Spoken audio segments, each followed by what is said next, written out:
Zjeni gjethet e kësaj bime dhe lëngun hidheni në lavatriçe. Arsyeja është e thjeshtë. Nëse jeni në raftin e detergjentëve në supermarket, e dini që është e vështirë të zgjidhni.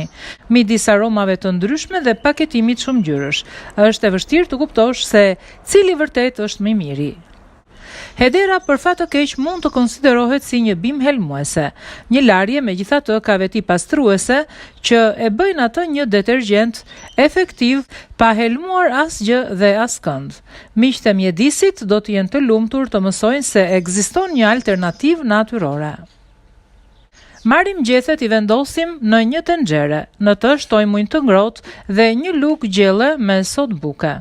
I përziejmë mirë dhe i lëm të ftohen për disa minuta. Më pas, marrim një kulesë dhe i kullojmë. Lëngun e përftuar e vendosim në një enë qelçi.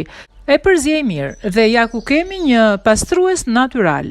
Mund të vendosim gjysmë gote ujë të zakonshme në lavatriçe kur lajm rrobat.